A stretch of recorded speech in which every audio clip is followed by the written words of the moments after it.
when I was speaking to a couple of colleagues this morning about coming along this afternoon, and I said, oh, I have to go and talk about waste and recycling, and one of the colleagues said to me, oh, yeah, waste, that's a really lucrative business, The Sopranos. And I was like, okay, now, I know that The Sopranos is a wonderful phenomenon, but I have to confess that I wasn't one of the people who watched it, but I think now I will go and get the box set. But again, it just kind of reinforced to me how actually this is really a very important issue.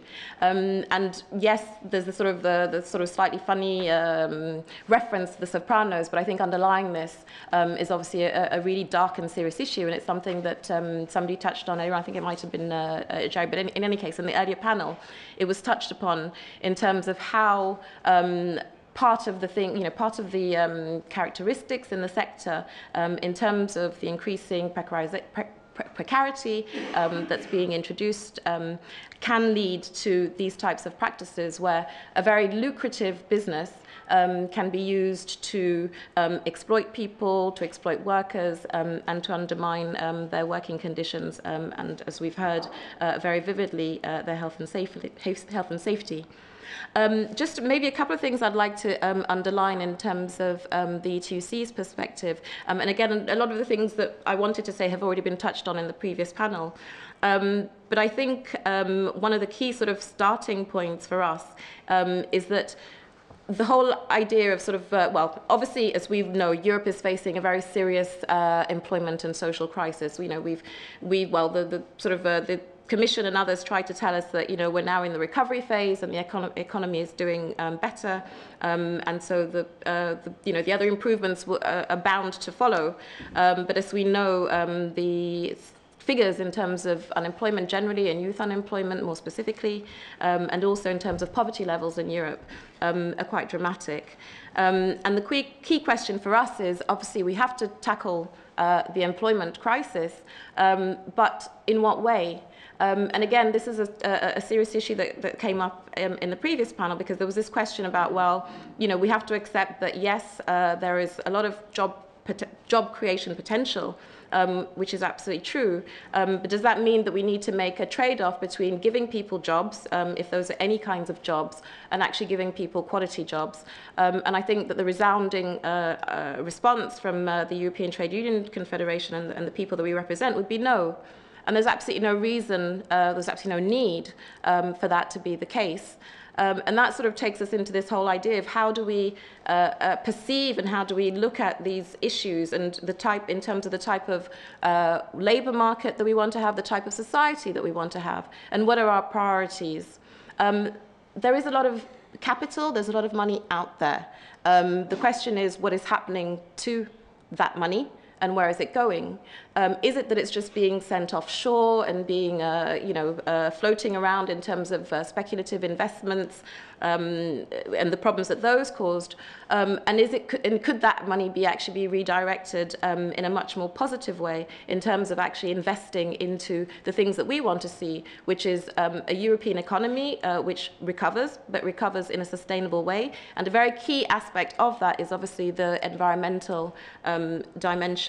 And the ETUC has recently, well, at the end of last year, our executive committee adopted what we're calling a new path for Europe, and it centres on basically the need for Europe to change course in terms of its economic policy and leave behind this idea of consolidated fiscal austerity, and actually move to a Europe which says what we need to do actually is to pool our resources. We need to invest so that we can invest in green jobs, quality jobs, so that we can invest in infrastructure projects that are actually going to be to the benefits of European citizens, and not just to sort of carry on with this idea of, you know, competitiveness being the be-all and end-all, and actually not thinking about what that actually means concretely in terms of the impact that some of these measures are having on workers primarily, but obviously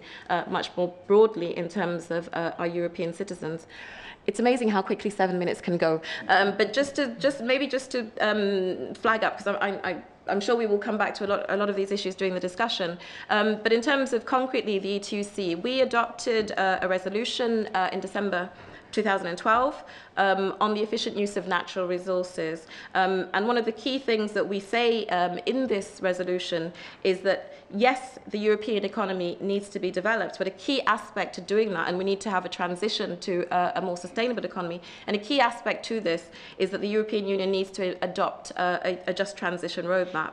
And essentially, I can come back to this maybe a bit later on if there's a bit more time, but essentially the key elements of that, most of them have already been touched on in the earlier discussions, but it's about an active education policy, about training, about skills development, which we heard how key this is in relation to this particular sector, but across the board. It's about the creation of stable, quality jobs with decent working conditions. And in fact, in the resolution, we stress the need to pay specific attention to the health and safety dimension. And it actually says, particularly in emerging sectors such as recycling.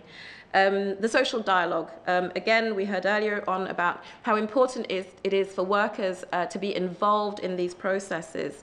It was said earlier on this afternoon that actually workers are in a position to come up with the solutions to a lot of the problems that face them in their working environments. And so they need to have a voice. We need to have improved worker democracy and worker participation.